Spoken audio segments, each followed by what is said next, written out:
안녕하세요. 안녕하세요. 반갑습니다. 반갑습니다. 사랑합니다. 사랑합니다.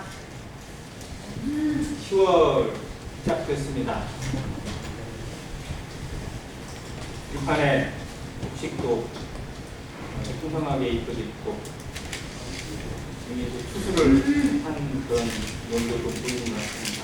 우리 삶에도 아름다운 수수가 우리 인생에 아름다운 열매가 맺혀지는 올 가을이길 다시 한번 주님의 이름으로 기도합니다. 누가복음 15장 말씀 드리겠습니다. 먼저 말씀을 좀 듣고 이제 가겠습니다. 누가복음 15장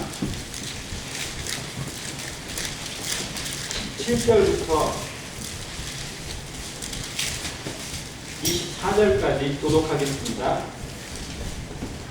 17절부터 24절까지 제가 먼저 읽겠습니다. 이에 스스로 돌이켜 이르되 내 아버지에게는 양식이 풍족한 품꾼이 얼마나 많은가. 나는 여기서 들여 죽는구나. 내가 일어나 아버지가 약속이니 아버지 내가 하늘과 아버지의 죄를 지었사오니 지금부터는 아버지의 아들이라 일컬음을 감당하지 못하겠나이다. 나를 품꾼의 하나로 보소서 하리라 하고 이에 일어나서 아버지께로 돌아가나 아직도 그러야 하는데 아버지가 그를 보고 지금이 그러다가 오라고 입을 맞추니 아들이 이르되 아버지 내가 하늘과 아버지께 죄를 지었사오니 지금부터는 아버지의 아들이라 일컬음을 감당하지 못하겠나이다 하나 아버지는 종들에게 이르되 제일 좋은 것을 내어다가 입고 손에 가락지를 끼우고 발에 신을 신으라. 그리고 살진 송아지를 끌어다가 잡으라. 우리가 먹고 즐기자. 이 내 아들은 죽었다가 다시 살아났으며 내가 잃었다가 다시 얻었노라 하니 그들이 즐거워하더라. 아멘. 네, 감사합니다. 유명한 돌아온 탕자 말씀입니다. 이 말씀은 너무 많이 듣고 또 너무 많이 읽어서 거의 모든 줄거리를 다 꿰뚫고 계세요. 그럼에도 이 말씀을 공부하다 보면, 이 말씀을 교제하다 보면 정말 성도들에게도 놀라운 은혜가 있고 정말 내가 어떠한 자였는지 내가 주님 알기 전에, 하나님 알기 전에, 아니 하나님을 알고 난 이후에도 내가 여전히 정말 탕자 같은 자이구나라는 사실을 또한 돌아보게 됩니다. 그래서 우리 자신을 돌아보는 시간, 나를 옛날을 돌아보고 또 지금의 나를 돌아보면서 정말 하나님 앞에 내가 얼마나 탕자였는지 다시 한번 생각하는 시간이길 또한 바랍니다. 주님이 아직 모르고 있다면, 하나님을 모르고 있다면 정말 하나님 앞에 탕자입니다. 돌아와야 합니다. 돌아오는 시간이 되길 바라고 또 돌아오는 성도들도 정말 그 돌아옴의 즐거움, 하나님 아버지 집에 있는 그 즐거움을 회복하고 뒤에 나오겠지만 그 형과 같은 그 새로운 탕자가 되지 않기를 기도하는 자세가 필요하겠습니다. 누가복음 15장은 이제 세 가지의 이야기가 비유로 나타나 있습니다. 예수님이 이 비유를 통해서 말씀하신 내용의 핵심은 구원입니다. 복음입니다. 돌아오게에 대한 그리고 잃은 것을 찾는 것에 대한 비유를 세 가지로 말씀해 주시는데요. 첫 번째 비유는 양의 비유입니다. 첫 번째 몇 마리가 있었냐면 100마리가 있었어요. 100마리가 있는데 그 중에 몇 개를 잃어버린 거예요? 하나를 잃어버렸어요. 근데 그 한 마리를 찾아서 정말 고생 다 하면서 찾아냅니다. 그리고 한 마리 찾은 것에 대해서 감사하고 기뻐하고 잔치를 벌이는 대목이 첫 번째 비유예요. 두 번째는 이 드라크마 비유인데요.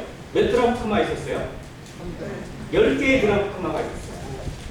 돈이 10개가 있었습니다. 근데 그 중에 하나를 잃어버렸어요. 그래서 그 하나를 찾기 위해서 정말 막 쓸고 닦고 모든 걸 다 하다가 찾았어요. 찾았는데 찾은 것을 기뻐하면서 잔치를 벌이는 대목이 두 번째 비유입니다. 그 세 번째 비유는 아들이 대한, 잃어버린 탕자에 대한 비유인데 몇 아들이 있었어요? 두 아들 중에 하나가 집을 나갔어요. 그 잃어버린 탕자가 다시 돌아온 것에 대해서 기뻐하고 잔치를 벌이는 이 비유가 나타나 있습니다. 숫자가 어떻게 돼요? 첫 번째는 얼마예요? 100에서 두 두 번째는 열로, 두 번째는, 세 번째는 둘 중에 하나로 점점점 줄어들고 점점점 주목하게 됩니다. 그 가치를 점점 보게 하는 거예요. 그 가치가 얼마나 귀한지 들여다보라는 겁니다. 이 말씀이 좀 뒤에 가면 예수님이 또 새로운 말씀을 하세요. 누가복음 19장 10절에 보면 삭개오의 이야기가 나와요. 우리가 흔히 말하는 뭐라고 해야 되나? 삭개오를 뭐라고 얘기해야 돼요?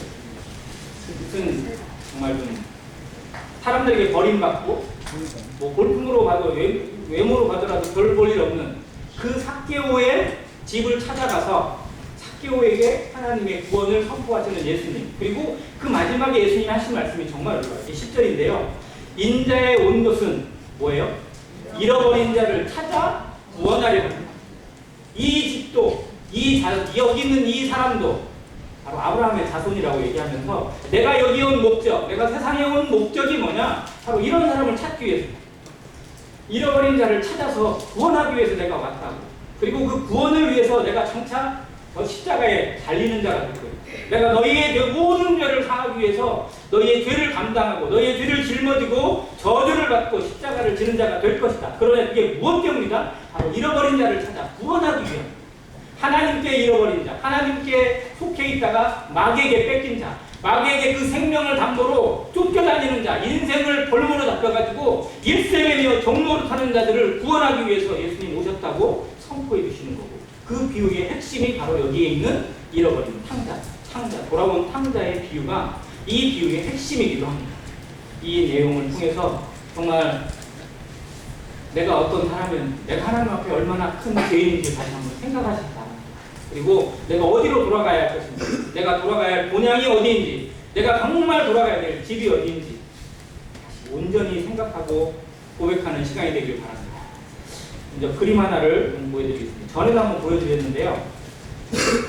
잘 보이시면 좋은데,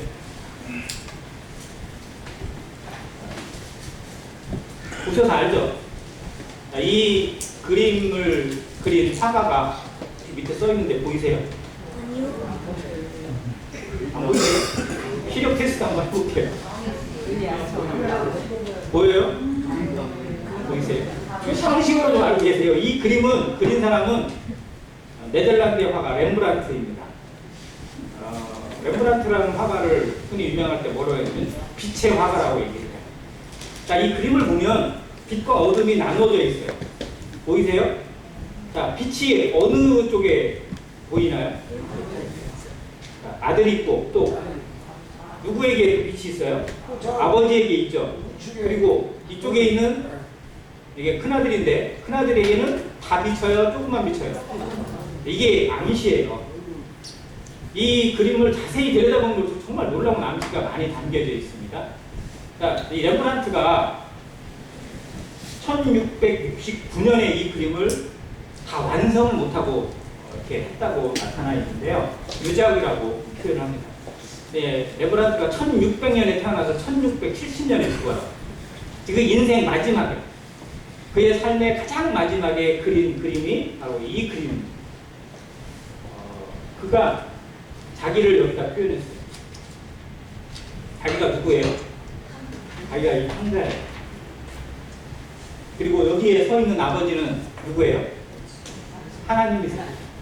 자기 인생을 돌아보니까 자기 삶을 정말 영광도 많고 누린 것도 많고, 그가 화가로서 정말 명성을 많이 얻었어요. 그래서 거대한 저택도 가지고 또 정말 수많은 부와 명예를 누리며 살았어요. 그런데 그의 삶을 돌아보면 모든 것이 다 상처고 정말 아무것도 남은 게 없어요. 그러니까 결혼을 총 3번을 했는데 3번 다 마누라가 죽었어요. 먼저. 기구한 운명이죠. 거기다가 자식을 앞세운 자식만 3이에요. 자기보다 앞세운 자식. 아내가 먼저 죽고 자식이 먼저 죽고, 그러면서 그걸 살리기 위해서, 정말 붙이기 위해서 모든 걸 다 동원해가지고 했는데 결국은 남은 건 빚더미밖에 없어요. 자기 집 다 팔고 가구 다 팔아냈고, 정말 나중에는 햇반도 안 되는 그런 아주 비구한 오두막 같은 집에서 마지막 인생을 거하면서 그린 그림이 이 그림입니다. 그의 인생 전체를 돌아보니까 정말 하나님 앞에 어떻게 살았는지, 내 인생의 전체가 무엇인지를 생각하면서 정말 성경에 나와 있는, 누가복음 15장에 나와 있는 이 탕자가 정말 나구나, 그런 마음으로 이 그림을 그렸다고 합니다. 자, 여기에 빛이라고 했는데 이 빛이 어디서 오냐면 아버지를 통해서 와요. 아버지를 통해서 누구에게 온전히 비치는 거예요? 이 아들에게 비춰줍니다. 아들을 따뜻하게 비춰주는 빛이에요. 우리가 빛이 없어요. 우리는 빛을 낼 수 없습니다. 하나님부터 온 빛을 받아야만 돼요. 그래서 우리가 빛이 나도록 하나님의 빛을 받을 때 우리 삶에 빛이 들어오고 그 빛을 통해서 다른 사람에게 비춰올 수 있는 빛이 됩니다. 그런데 이 큰아들은 나중에 아시겠지만 일부만 비춰요. 아버지의 빛을 온전히 누리지를 못하는 자기 생각에 갇혀있는 그런 아들의 모습이 바로 이 큰아들의 모습인 것을 이 그림이 보여주고 있습니다. 이 그림이 또 한 가지 유명해진 이유가 하나 있는데, 현재 이 그림은 러시아에 있는, 러시아가 맞죠? 러시아에 유명한 도시가 두 개 있는데요. 하나는 수도인 모스크바가 있고, 또 하나는 제정 러시아의 수도였던 레닌그라드, 지금은 상트페테르부르크라고 부릅니다. 아무튼 이름도 길어요. 그 상트페테르부르크가 문화도시예요. 그리고 문화재나 유물이나 이런 것들이 엄청나게 많이 있어서 박물관이 유명한 도시입니다. 그런데 그 상트페테르부르크에 있는 박물관에 이 그림이 전시되어 있어요. 제정 러시아 때 러시아가 워낙 돈이 많으니까 이 그림을 사들여가지고 그 박물관에다가 이렇게 걸어놨습니다. 지금 이 그림을 실제로 보려면 러시아로 가야 됩니다. 그런데 이 그림을 보고 여기 인생이 바뀐 사람이 또 하나 있는데 헨리 나우엔이라는 사람, 유명한 사람인데요. 검색을 해보시면 좋아요. 헨리 나우엔이라는 사람이 하버드대 교수예요. 그러니까 세계에 가장 석학들이 많다는 하버드대 교수였으면 이 사람이 얼마나 똑똑한지 짐작이 되죠. 그런데 자기 인생을 하버드대 교수로 재직 중이던 시절에 자기 인생에 방황이 찾아왔어. 이건 아니다 라는 마음에서 정말로 자기 인생을 찾기 위해서 세상을 돌아다니다가 이 그림을 만났어요. 러시아에 가서. 처음에 이 그림을 보는 순간에 충격을 받았대요. 그리고 다시 집에 돌아왔어요. 그래서 강단에서 서가지고 강의를 하는데 이 그림이 떠나질 않는 거예요. 잊을 수가 없는 거예요. 여기에 뭔가 꽂혀가지고. 그래서 다 내려놓고 다시 러시아로 갔어요. 미국에서. 가서 다시 이 그림을 정말 며칠이고 찾아봤대요. 정말 자기가 지금까지는 모든 걸 잃었다고 생각을 했어요. 정말 나 인생에 성공했다고 생각하고 나는 이제 됐다고 생각하고 뭔가 이룰 수 있고 앞으로 내 인생은 기왕찬란하게 펼쳐질 것이라고 스스로에게 계속 그렇게 쳤는데 아니라는 거예요. 나는 정말 여기에 있구나. 나는 다 잃어버린다고 아무것도 아니구나. 내 인생에 남는 건 아무것도 없구나라는 걸 인정하게 되는 순간에 이 그림이 자기 삶에 들어와요. 이게 아니구나. 내 인생은 나를 나타내는 삶이 아니구나. 내 인생을 통해서 무엇이 나타나야 될 것인지 다시 고민을 시작하고 그가 가졌던 모든 것들을 다 버렸어요. 교수의 직도 버리고 미국에 있는 집도 버리고 다 버리고요. 장애인 연합체 단체에 들어가서 그 속에서 그들을 섬기면서 일생 동안 살다가 삶을 마쳤습니다. 그리고 그가 쓴 책 중에 하나가 돌아온 탕자의 귀향이라는 책이에요. 그 책을 중간에 읽다가 정말 많은 감동을 받은 적이 있는데요. 아무튼 한 사람의 인생이 이 그림을 통해서 바뀌게 하신 또 하나님의 역사도 있잖아요. 우리의 삶도 우리의 인생에도 이 하나님의 말씀이 우리 안에 들어왔어요. 하나님의 말씀을 받았다는 건 하나님을 알았다는 거고 하나님을 만났다는 겁니다. 하나님을 교제한다는 거예요. 이건 기적입니다. 우리 같은 사람이 피조물에 온 우주에 비하면 먼지보다도 작고 한 보잘것도 없는 나 같은 자에게 하나님이 찾아왔다는 거, 이건 있을 수 없는 일입니다. 그 기적을 경험하고도 우리 삶이 뒤집어지지 않는다면, 내 인생에 변화가 나타나지 않는다면 이건 스스로 속이는 거고 죄악된 겁니다. 하나님을 만난 인생, 하나님의 말씀이 우리 안에 녹아져 있는 인생은 분명히 변화를 겪습니다. 기적을 경험합니다. 우리 인생에 기적을 경험하는 삶으로, 하나님의 영광이 나타나는 삶으로 살아가는 안행교회 성도가 되시기를 간절히 바랍니다. 말씀 구절을 조금 살펴보면서 얘기하겠습니다. 시간이 많이 없어서 조금 빨리 갈게요. 이 탕자의 비유는 두 아들로부터 시작을 합니다. 한 집에 두 아들이 있어요. 큰 아들이 있고 작은 아들이 있는데, 작은 아들이 아버지한테 계속 졸라요. 나에게 돌아올 유산의 분깃을 먼저 달라. 그러니까 재산 먼저 나눠달라는 거죠. 요즘도 뭐 살아있을 때 재산 나눠주는 것을 상속이 아니라 증여라고 하는데, 그래서 증여해 달라는 거예요. 자, 그런데 유대의 상속법에, 유대의 이 증여법에는 어떻게 되어 있냐면 미리 나눌 수는 있어요. 자, 그러면 큰아들과 작은아들이 있으면 누가 더 많이 가져가죠? 큰아들이 얼마쯤 더 가져가는지 아세요? 유대. 우리나라는 큰아들, 작은아들 있으면 어떻게 나눠가죠? 큰아들이 더 가져가나요? 지금은 똑같아졌어요. 예전에는 큰아들한테 1.5배까지 줬었는데 지금 바뀌었어요. 근데 유대의 상속법은 큰아들이 2배를 가져가요. 그러니까 아버지 재산에 상속을 하고 구분을 하면 큰아들이 더 많이 가져가게 돼 있어요. 그럼 작은아들은 자기 몫이 이만큼 돼 있어요. 근데 그게 아버지가 돌아가시기 전까지는 자기 마음대로 쓸 수가 없어요. 그게 유대의 법이에요. 아버지가 돌아가셔야만 이 재산을 자기 것으로 쓸 수 있어요. 근데 이 아들은 상속을 나눠달라고 해놓고는 자기가 쓰고 싶은데 아버지가 살아계시니까 쓸 수가 없어요. 그러니까 이제 방법을 어떻게 찾았냐? 아버지가 돌아가시거나 내가 여기를 떠나거나 두 가지 중에 하나. 그래서 어떻게 했어요? 떠나버렸어요. 이 아들에게 있어서 아버지라는 존재가 어떻게 여겨졌을까요? 이 집 나간 아들에게 있어서 아버지라는 존재는 자기한테 어떤 존재로 보여졌을까요? 방해물로 여겨지는 거예요. 방해물. 자기를 가로막고 있는 존재로 여겨지는 거예요. 내가 마음대로 살고 싶은데, 마음대로 돈 쓰고 싶고, 마음대로 네 재산 쓰고 싶은데 아버지 때문에 못 쓴다고 생각하는 거예요. 이 그릇된 인생의 모습이 여기에 나타나 있어요. 하나님을 누구로 여기느냐는 거예요. 하나님이. 인생에 있어서 하나님이 어떤 분으로 여겨지고 있는지 아세요? 세상 사람들, 하나님을 모르고 하나님을 믿지 않는 사람들에게 하나님이 어떤 분으로 여겨지는지 아세요? 자기 인생을 간섭하는 분으로 여겨져요. 자기 인생을 그냥 자기 마음대로 살고 싶은데 그걸 못하게 하는 해방꾼 정도로 여기는 거예요. 그러니까 하나님 없이 살겠다고 하고 하나님이 없다고 얘기하는 거예요. 없어야 속편하다고 생각하는 거예요. 하나님이 안 계셔야 내 마음대로 살 수 있다고 착각하는 겁니다. 이게 죄예요. 이게 가장 심각한 죄라는 사실을 인생이 알아야 됩니다. 인생은 떠나고 싶어도 하나님을 떠날 수 없어요. 왜? 하나님부터 왔고 하나님의 생명을 받았는데 내 생명의 근원이 하나님에게 있는데 내가 떠나고 싶어도 떠날 수 없는데 하나님이 없다고 착각하고 그걸 없다고 여기고 살고 싶은 이것이 얼마나 무서운 죄악인지 알아야 됩니다. 이 아들이 집 나간 모습하고 인생이 하나님 없이 살아가는 모습이 얼마나 같은지를 알아야 돼요. 자, 아버지 집을 떠났어요. 근데 그 옆에 동네로 간 것도 아니에요. 어디로 갔어요? 먼 나라로 가버렸지. 아예 나라를 가버렸어요. 떠났어요. 우리로 얘기하면 아예 이민을 가버린 거예요. 더 이상 아버지가 나를 찾고 싶어도 찾을 수 없고 간섭하고 싶어도 간섭할 수 없는 곳으로 가야겠다라고 결심하고 간 거예요. 얼마나 많은 준비를 하고 갔을까요?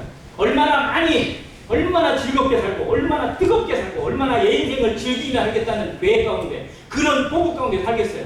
그런데 막상 나가보니까 처음에는 좋았겠어요? 안 좋았겠어요? 얼마나 좋았을까요? 그게 얼마나 갔을까요? 돈 떨어질 때까지. 얼마나 빨리 떨어졌을까요? 정말 금방 떨어졌을 거예요. 아마 자기가 스스로 놀랐을 거예요. 여기 벌써 없어졌네 이렇게 느꼈을 거예요. 이게 순간이에요, 순간.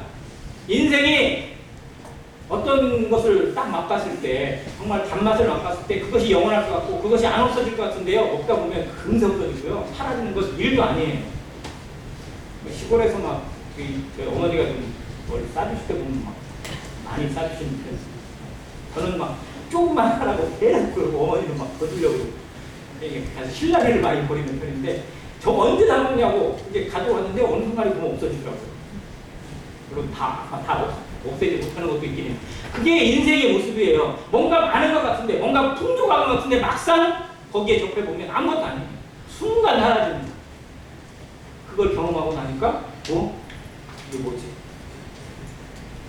얼마나 그 마음 가운데 절박함이 찾아왔을까. 자, 그거를 여기에 말씀이 이렇게 보여줍니다. 허랑방탕하여 그 재산을 낭비하더니 13절입니다. 다 없앤 후 그 나라에 크게 흉년이 들어 그가 비로소 궁핍합니다. 뭔가 자기를 위해서 해놓은 게 없대요. 막 쓰다 보니까 아무것도 해놓은 게 없는데 흉년까지 들었어요. 먹을 게 없어요. 아예. 나올 때는 아버지 집을 나올 때는 정말 세상에서 가장 큰 부자로 여겨지고 세상에서 제일 떵떵거리고 살 수 있을 거라고 착각했는데 순간 사라지고 나니까 이게 아무도 없어요. 아무것도 없는 거예요. 사람도 다 떨어져 나가고 친구도 없고 자기를 도와주는 사람 아무도 없는 그런 상황 가운데 딱 처해지고 나니까 진짜 궁핍해졌어요. 인생이 이 밑바닥을 맛보게 되는 순간이 옵니다. 뭔가 있는 것 같았는데 다 잃어버려요. 건강 잃어버리고 사람 잃어버리고 그리고 그냥 처절한 외로움과 그 고독 가운데서 정말 내 인생이 뭔가 이런 쓸쓸한 가운데 머물러 있는 인생들. 그래서 우리나라에 뭐가 많아요? 어떤 사람들이 많아요? 어떻게 죽는 사람들? 자살하는 사람들 정말 많아요. 2020년 사망 통계가 나왔어요. 그러니까 그런 것들 좀 눈여겨보거든요. 2020년 사망 통계 1위는 뭘까요? 자살은 아니겠죠, 설마. 암이에요, 암. 여전히 암이 1위입니다. 자, 그런데 자살하는 사람들이요. 자살로 죽은 사람들이 하루에 몇 명일까요? 우리나라. 2020년, 작년이에요. 하루에 몇 명 자살할까요? 하루에. 자살로 죽는 사람. 자살을 시도하는 게 아니고 자살로 죽는 사람. 36명입니다. 오늘도 36명이 자기 스스로 우리나라에서 일어나고 있는 현실입니다. 정말 비참한 일이에요. 이건 다시 한번 생각해 보세요. 정말 하나님이 주신 생명을 자기 스스로 단죄하고 자기 스스로 끊어버리는 일이 얼마나 어리석고 하나님의 입장에서 정말 말도 안 되는 일이에요. 예수 그리스도의 십자가를 헛되게 만들고 사람들의 복음을 하나님의 모든 것들을 스스로 무너뜨리는 사단의 계획입니다. 사단이 승리하는 거예요. 우리는 이런 일에 대해서 정말로 울분을 가져야 있어요. 내 주변에 누군가가 만약 자살해서 자기 생을 마치고 있다면 이것에 대해서 정말 통탄해야 돼요. 내가 복음을 전하지 않아서, 내가 하나님을 알리지 않아서 저 사람에게 저런 일이 조졌다고 스스로에게 우리 마음을 다잡아야 됩니다. 내가 좀 더 복음을 전해야 될 사람들, 하나님을 알려야 될 사람들, 생명의 가치가 무엇인지, 하나님이 누구신지, 왜 예수 그리스도께서 이 땅에 오셨는지, 왜 예수 그리스도 우리의 죄를 지고 죽으셔만 했는지, 이 분명한 복음의 사실을 알려야 될 사람들이 우리 주변에 너무나 많다는 사실을 기억하시기 바랍니다. 자, 그가 궁핍해졌어요. 그러자 이제 어떻게 해요? 그 나라 백성 중 한 사람에게 붙어 살아. 이제 누구에게 종으로 들어가는 거예요. 종으로 들어갔더니 이 사람을 그래도 옛날에 부자였지, 잘 나가던 사람이었지 라고 인정해 주는 게 아니라 야, 이제 뭐 시키는 거예요? 가서 뭐 하라고요? 돼지 치라는 거예요. 이 돼지를 치라는 이야기가 뭐냐면요, 정말 인생의 가장 밑바닥에 살라는 거예요. 자, 유대인은 돼지를 안 칩니다. 이 사람은 이방인이라는 사실을 알 수 있는 거예요. 자, 돼지가 가장 지저분한 동물이에요. 지금도 그죠? 돼지마구 하면 느낌이 어떠세요? 지금은 그래도 정말 양돈장 가보면요, 지금도 현대식으로 되어 있어서 막 물로 샤워도 다 시키고 아주 똥이나 이런 것도 다 청소하는데, 옛날 돼지마구 생각해보세요. 정말 그냥 사람이 싼 똥 먹고 사는 그 돼지. 그게 맛있다고 계속 주워 먹고, 자기가 싼 똥 자기가 먹고. 그잖아요. 그게 돼지예요. 그 똥 범벅 속에서 살아가는 그 돼지 속에서 같이 살게 하는 거예요. 자, 그런데 더 놀라운 말씀이 있어요. 18절, 16절이에요. 그가 뭐예요? 돼지 먹는 쥐염 열매로 배를 채우고자 하죠. 자, 어디까지 떨어진 거예요? 그가 어느 수준으로 떨어졌어요? 돼지같이 떨어진 거예요. 돼지같이. 돼지랑 별반 다를 바가 없어요. 서서 지내는 것만 사람의 모습이지 먹는 것이 돼지 모양이고, 돼지가 먹는 쥐염 열매를 못 먹어서 안 잘난 모습이에요. 이게 죄 속에서 살아가는, 죄악 가운데 살아가는 인생의 모습이라는 사실을 알아야 됩니다. 사람들이 찾고, 사람들이 먹고자 하고, 사람들이 가지고자 하는 게 결국은 뭐예요? 쥐염 열매예요. 죄 먹고 사는 거예요. 죄 먹고. 죄가 뭐가 좋아서, 그 죄악에 뭐 얼마나 달콤함이 있다고 그걸 마약처럼 찾아가지고 그걸 먹기 위해서, 그걸 얻기 위해서, 그걸 가지기 위해서 안간힘을 쓰고 있고 수단과 방법을 가리지 않고 살아가는 모습이 이 세상의 모습 아닌가요? 정말 하나님이 세상을 그렇게 창조하셨을까요? 하나님이 자기 형상대로 인생을 그렇게 창조하셨을까요? 그렇게 살다가 그렇게 가라고? 그게 아니에요. 인생은 본분이 다릅니다. 창조부터 달라요. 하나님의 형상대로 지음받았다는 이 영원한 가치에 대해서 스스로 묻어버리고, 스스로 파괴해버리고, 돼지처럼 정말 그 눈에 보이는 그 쥐염 열매 하나, 그거 먹으면 마치 행복할 것 같고, 그거 먹으면 배부를 것 같아서 그걸 얻기 위해서 돼지하고 싸우고 있고. 이게 죄악의 모습이에요. 이 죄의 모습을 여기서 찾으시다. 우리가 지금 세상에서 얻고자 하는 게 뭔지, 내가 세상 사람들과 부딪히면서 정말 얻어야 되는 게 무엇인지 제대로 알지 못하면 우리도 돼지처럼 살아갑니다. 존귀의 처하나 깨닫지 못하면 뭐예요? 멸망하는 짐승과 같은 겁니다. 우리는 정말 존귀에 처해있고 존귀를 회복했어요. 그러면 우리는 달라야 됩니다. 무엇을 위해 사는지 삶의 목적이 달라야 되고요. 살아가는 방식이 달라야 됩니다. 세상 사람처럼 똑같이 살아가서는 안 되는 게 성도예요. 세상이 그렇게 산다고, 세상이 그렇게 사기친다고 우리도 사기칠 수 없잖아요. 우리도 거짓말하면서 스스로 속이면서 수단과 방법을 가리지 않고 얻기 위해서 살아가서는 안 된다는 사실입니다. 적어도 우리는 하나님이 드러나야 되고 하나님의 말씀이 우리 가운데 중심이 되어 살아가는 그러한 성도여야 됩니다. 그 삶을 지켜가는 그것이 실상은 어려워요. 정말 어려워요. 그러나 그걸 지키지 못한다면 우리는 우리에게 주신 이 하나님의 말씀, 우리에게 비친 하나님의 빛을 걷어차는 것입니다. 이 가치를 다시 한번 생각하고 살아갔습니다. 그리고 이 아들이 그 가운데서 정말 자기 모습을 보기 시작했어요. 돼지에 속혀가지고 돼지와 부딪히면서 돼지를 키면서 돼지가 먹는 귀염 열매를 얻기 위해서 안간힘을 쓰고 있는 자기 모습을 보는 순간에 인생이 처량하게 느껴질 거예요. 생각해 보니까 내가 어쩌다 여기까지 왔을까? 내 인생이 어쩌다 이렇게 밑바닥까지 떨어졌을까? 내가 옛날에 어땠는데? 정말 그걸 생각하니까 이제 어디가 떠올라요? 아버지의 집이 떠올라요. 아버지의 얼굴이 떠올라요. 아버지가 그동안 나한테 어떻게 대했는지, 그동안에 나를 귀찮게 하고 나를 회방하는 것 같고 나를 못살게 구는 것 같은 아버지가 얼마나 사랑했고 얼마나 나를 위해줬는지, 얼마나 그 안에 품이 그리웠는지, 얼마나 그것이 행복이었는지 그걸 비로소 깨닫게 17절의 말씀이 그겁니다. 이에 스스로 돌이켜 이르되 내 아버지에게는 양식이 풍족한 품꾼이 얼마나 많은가. 우리 아버지 집에는 품꾼도 정말 풍족하게 먹고 배불리 먹을 수 있는데 나는 여기서 어떻게 하고 있다고요? 나는 내 인생이 이렇게 끝나가는구나. 내 인생에 이것이 마지막이구나. 내가 아버지 집을 떠난 것이 얼마나 통탄한 일인지, 얼마나 어리석은 일인지 그때서야 비로소 깨달아요. 그런데 여기서 놀라운 장면이 나옵니다. 18절이에요. 내가 일어나 아버지께 가서 이르기를 라고 결심을 합니다.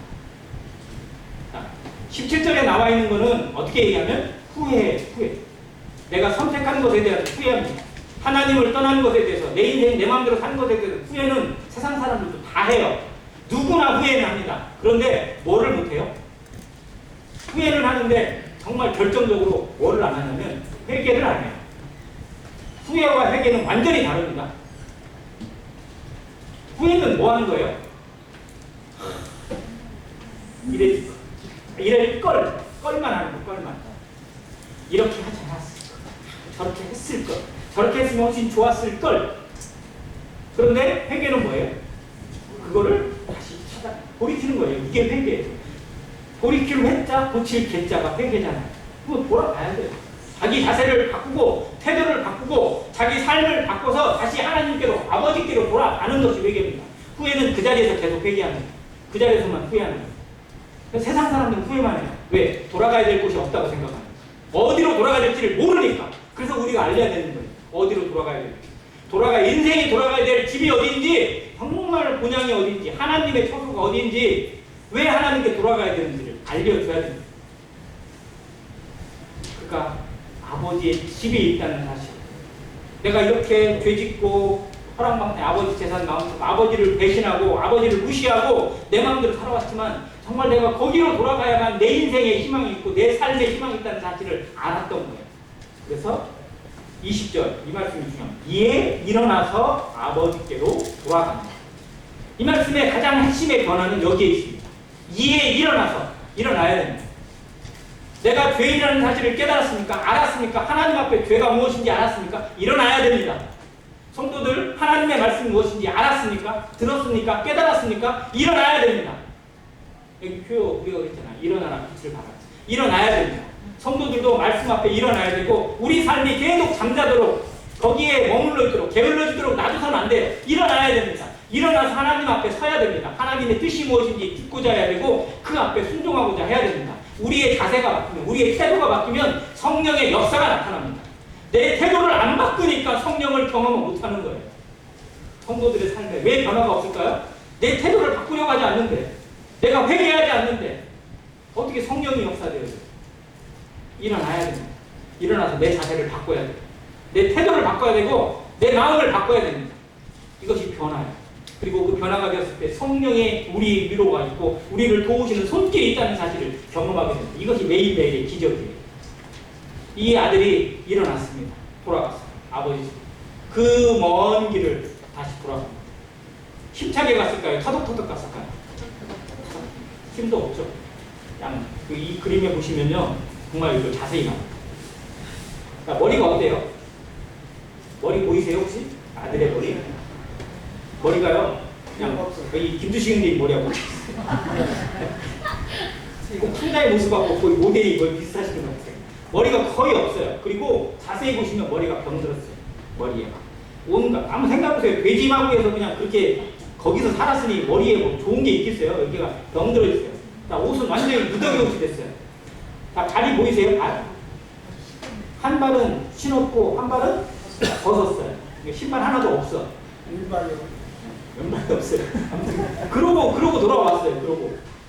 자, 근데 여기 그림에 잘 안 보이는데요. 여기에 보면 이 허리춤에 뭐 하나 보이세요? 칼이 있어요. 칼을 찾고 있어요. 그리고 누가 해석을 하는 거예요. 이 아들은 왜 칼을 차고 돌아왔을까? 이 성경에 칼을 찾다는 기록은 없어요. 이건 렘브란트가 직접 집어 넣은 그림입니다. 근데 이 렘브란트가 이 칼을 왜 넣었을까요? 이 유대인들에게 이제 칼이라는 건요, 누구를 죽이려고 하는 게 아니라 자기를 나타내는 신분이에요. 내가 누구의 아들이다. 아버지의 아들이라는 이 신분만큼은 절대 팔아먹지 않고 그걸 지키고 있을 거예요. 이게 돌아올 수 있는 근거가 되는 유일한 끈이 이 칼에 있다고 합니다. 내가 하나님의 자녀라는, 하나님의 피조물이라는 사실, 내가 하나님의 지으심을 받은 사람이라는 사실은 잊지 마시기 바랍니다. 우리는 짐승처럼 살 수 없어요. 나는 짐승으로 지음받은 게 아니라 하나님의 형상을 가진 사람으로 지음받았어요. 존귀에 처해 있는 인생이라는 사실을 깨닫는다. 이걸 놓치지 않는 사람이 하나님의 말씀을 들을 수 있는 기회가 되고 하나님의 말씀이 들리는 거예요. 이걸 붙잡으시기 바랍니다. 자, 이 아들이 돌아왔을 때, 자, 아들이 돌아왔으면 아버지 집에 자기가 문을 두드리고 들어가야 되는 게 원래 정상이잖아요. 그런데 말씀은 어떻게 되어 있어요? 누가 먼저 발견했어요? 자, 그러면 이 아버지는 언제부터 아들을 기다리고 있었던 거예요? 언제부터? 이 얘기가 나가면 한 3개월 뒤였다. 아니면 한 6개월 뒤면 돌아올걸? 아마 재산 다 떨어지고 돌아올걸? 이렇게 해서 6개월 뒤부터 기다렸을까요?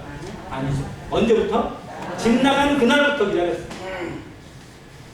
하나님은 우리 인생을 범죄한 그 순간부터 한 번도 포기하신 적이 없습니다. 아담이 범죄했을 때 하나님이 걷어차신 게 아니에요. 아담에게 무엇을 지어서 입히셨어요? 가죽옷을 지어서 입히셨어요. 그리고 다시 돌아올 수 있는 기회를 끊임없이 줍니다. 그게 성경이에요. 하나님이 얼마나 인생을 사랑하셨는지, 얼마나 우리가 돌아오기를 기다리시는지 보여주는 증거가 이 하나님의 말씀이라는 겁니다. 그리고 그것을 확증적으로 보여주는 말씀이 요한복음 3장 16절. 하나님이 세상을 이처럼 사랑하사 누구를 주셨으니? 독생자를 주셨으니. 하나님의 본체인 하나님의 형상을, 하나님의 모든 것이 그대로 있는 독생자를 주시기까지 사랑하셨다고 우리에게 증언해주고 계시는 것입니다. 하나님의 사랑으로 가득 찬 이 말씀을 정말 부담이 아니라 은혜로 받고 은혜로 들을 때 우리에게 믿음이 옵니다. 믿음이 와요. 믿음은 뭐에서 와요? 들음에서. 들음은 그리스도의 말씀을, 하나님의 말씀을 들을 때, 조용히 들을 때, 묵상하며 들을 때, 내 마음을 내려놓고 정말 그러한다라고 들을 때 믿음이 나도 모르는 사이에 찾아오는 것입니다. 내가 믿음을 만들어내는 게 아니라는 사실을 기억하시고, 믿음은 하나님의 선물입니다. 이 아들의 마음, 아들이 여기까지 돌아오게 된 게 아들의 의지가 아니에요. 실상은 누구의 은혜예요? 아버지의 은혜입니다. 아버지가 얼마나 기도했겠어요? 얼마나 간절히 찾았겠어요? 그 마음이 거기까지 닿아서 이 아들이 돌아오게 됩니다. 돌아와서 아들이 얘기하는 거예요. 아버지요, 저는 아들의 자격이 없습니다. 아들이라고 부를 수도 없습니다. 나를 그냥 뚱꾸리 하나로 써주세요. 나 그냥 아버지 집에서 그냥 이제 자식 없다 생각하고 그냥 먹고만 살게 해주세요. 라고 아마 얘기했겠죠. 근데 아버지가 어떻게 해요? 22절에 보면 아버지는 종들에게 이르되 어떤 옷을 내어다가? 제일 좋은 옷. 제일 좋은 옷을 내어다가 입히고 손에 뭐를 끼워요? 가락지를 다시 끼우라는 거예요. 가락지는요, 그냥 단지 반지가 아니에요.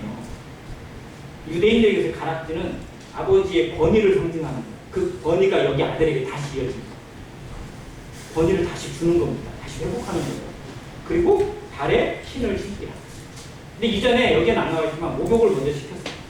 그러잖아요. 이거 그대로 옷 입히고 뭐 가락지 끼고 신발 신으면 뭐 하겠어요? 먼저 뭐를 해야 돼요? 목욕을 시켰겠죠. 정말 씻기고 입히고 끼우고 신발 씻겨주고 그런 다음에 그거에 끝이에요? 뭐 하자고요? 이제 잔치를 벌이자는 거예요. 잃어버린 영혼 하나가 구원받으면, 죄인 하나가 구원받으면 천국에서는 어마어마한 잔치가 벌어집니다. 이 땅에서 이루어지는 잔치 비교도 안 돼요. 이 땅에서 이루어지는 뭐 회식? 상상이 안 되는 놀라운 잔치가 하나님의 나라에서 이루어집니다. 우리가 장차 그 가운데서 경험하게 될 거예요. 그 가운데 그 영광을 목격하는 목격자가 될 것입니다. 우리에게 이 생명의 가치가 얼마나 귀한지, 하나님이 이것을 얼마나 귀하게 여기시는지. 왜? 그 안에 누가 담겨 있으니까? 예수 그리스도가 담겨 있기 때문에 그렇습니다. 하나님의 모든 것이 이 생명 안에 담겨 있고 구원받은 영혼에 담겨 있기 때문에 하나님께는 천하보다 귀한 거예요. 그래서 우리를 얼마나 귀하게 여기시는지 알아야 됩니다. 내 인생이, 내 생명이, 내가 구원받은 성도라는 이름이 하나님 앞에 얼마나 소중한 이름인지, 하나님이 그 모든 것을 주고서라도 결코 잃어버릴 수 없는 이 이름이 교회에 있고 성도에게 있습니다. 이 가치를 잃어버리지 않는. 그래서 하나님의 뜻이 무엇인지 온전히 분별하고 참되게 살아가는 성도가 되시길 간절히 바랍니다. 자, 이렇게 잔치가 벌어졌어요. 자, 다 즐거워했어요. 근데 안 즐거운 사람이 하나 있어요. 누구예요? 다 즐거워했어요. 24절에 보니까 그들이 즐거워하더라. 여기서 나오는 그들은 주로 이제 그 집에서 일하는 종들이나 다른 사람들이겠죠. 근데 25절에 보니까 확 바뀌어요. 마다들은 뭐 했냐면 들에서 일하고 돌아와. 그러니까 충성되죠. 일하고 왔잖아. 그러니까 지금까지 열심히 일을 한 사람이에요. 자, 그런데 돌아오다 보니까 갑자기 집이 막 시끌벅적하고 난리가 났어요. 뭔 일이냐? 그랬더니 한 종이 얘기를 해요. 27절에 대답하되 당신의 동생이 돌아왔음에 당신의 아버지가 건강한 그를 다시 맞아들이게 됨으로 인하여 살진 송아지를 잡았나이다. 그러면 형의 입장에서 좋아해야 돼요? 싫어야 돼요? 솔직히 좋아요? 싫어요? 좋아야지. 내 동생이 돌아왔는데 좋아야죠. 안 그래요? 이게 둘밖에 없는데, 예를 들어서 형제간이 둘밖에 없는데 동생이 잠깐 여행 갔다 돌아와도 반가워야 되는데, 집 나갔다가 죽은 줄 알았는데 돌아왔으면 얼마나 반가워야 돼. 근데 형은 전혀 반갑지가 않은 거야. 형이 막 화가 나가지고 집에 안 들어가려고 그래. 걷어차고 그냥 이럴 수가 있어. 막 그러면서 막 집 나가려고 하는 거, 이게 형이 탕자가 되겠다고 막 얘기하는 거야. 그러니까 아버지가 와서 왜 그러냐 막 얘기해보니까, 아버지 어떻게 이럴 수가 있습니까? 내가 지금까지 집도 안 나가고 아버지 재산도 축내지 않고 열심히 일해가지고 지금까지 아버지 명을 한 번도 어긴 적이 없는데, 나한테는 내 친구들하고 염소새끼 한 마리도 안 주더니, 이 자기 아버지 재산 털랑 털어먹고, 철랑방탕해가지고 다 날려먹은 이 쓰잘데기 없는 놈이 돌아왔는데 이놈 왔다고 송아지를 잡아요? 이럴 수가 있어요? 그러면서 그냥 성질을 바라고 있어요. 이 얘기가 틀린 얘기는 아니죠. 그잖아요. 형의 말도 일견 뭔가 좀 맞는 말이긴 해요. 근데 뭐가 빠졌어. 뭐가 빠진 거예요? 형의 말에는 뭐가 빠졌냐? 사랑이 빠졌어. 사랑이 빠진 진리, 사랑이 없는 사실은 이건 더 이상 사실이 아닙니다. 우리가 사랑이 없는 봉사를 할 수도 있고, 사랑이 없는 행위를 할 수도 있고, 사랑이 없는 수고를 할 수도 있어요. 그러나 고린도서 13장에 이렇게 사랑이 없으면 뭐가 되는 거예요? 우리는 깽가리가 돼요. 정말 깽가리밖에 안 돼요. 성도의 삶이, 교회의 삶이, 그리고 이 세상을 온전히 지탱하는 모든 힘의 근원에는 사랑이 담겨 있어야 됩니다. 이 집은 사랑으로 가득 차 있었어요. 아버지는 사랑으로 가득 차서 아들을 받은 겁니다. 근데 형은 그럴듯한 것을 가지고 있지만 실상은 사랑이 결여되어 있어요. 자기만. 그리고 그 기준 그대로만 평가하는 것. 이게 세상의 모습입니다. 세상은요, 능력 위주로 평가하고 성과 위주로 평가해요.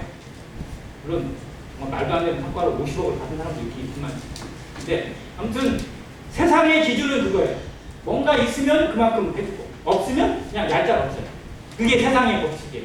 하나님에게 그게 만약 통하고 하나님의 원리가 그것이라면 정말 우리 중에 구원받을 사람 아무도 없어요. 공의로만 하나님이 판단하시고 공의로만 심판하셨다면 우리 가운데 하나님을 아버지로 부를 수 있는 사람은 단 한 사람도 없습니다. 그러나 하나님 앞에 공의보다도 뭐가 앞섰어요? 사랑이. 그래서 우리가 여기 있어요. 그래서 우리가 하나님을 아버지라고 부를 수 있고 하나님 앞에 기도할 수 있고 하나님을 예배할 수 있는 왕같은 제사장이 되었다는 사실을 기억해야 됩니다. 내가 사랑을 입었고 내가 얼마나 사랑을 입었는지를 알 때 다른 사람을 사랑할 수 있는 여유가 나타나야 되는데 이 아들은 그 여유가 없었어요. 그래서 고지고대로 판단합니다. 이것이 바리새인의 자세였습니다. 바리새인의 태도. 즉 이스라엘이 왜 하나님께 버림을 받았는지 그대로 보여주는 모습이 이 큰아들의 모습이고요. 바리새인의 모습입니다.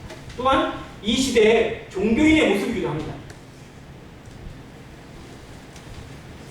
교회 때문에 하나님이 욕먹고 교회를 다니는 사람들 때문에 하나님의 복음이 회방되고 내가 저놈 때문에 자기가 아는 사람이 교회 장로였는데 자기를 사기쳤어요. 자기 등쳐먹었어요. 그냥 교회 하면 그 사람만 생각나고 복음하면 그 사람밖에 안 떠오고 그러니 어떻게 복음이 들어가요?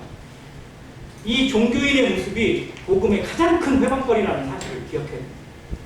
이 큰아들의 모습이 과연 우리에게는 없는지 나에게는 없는지 우리도 돌아봐요. 바리새인이 기도했잖아요. 세리를 보고 하나님 나는 하나님 앞에 11조를 드리고 뭣도 하고 뭐야 금식도 하고 저 세리와는 다름을 감사합니다 라고 기도했었어요.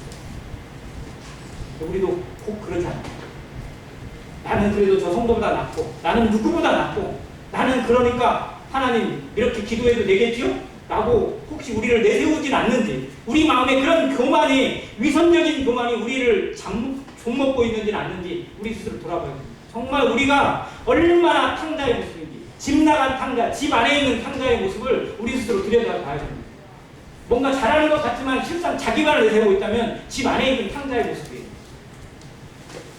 정말 하나님 앞에 우리가 이러하든 저러하든지 정말 이 탕자의 모습을 소유하고 있는 정말 거짓된 인생이고 그릇된 인생이라는 사실을 늘 기억해야 됩니다. 그래서 성도들은 항상 겸손을 배우지 못하면 겸손의 자세를 취하지 못하면요 계속 매를 맞을 수밖에 없어요.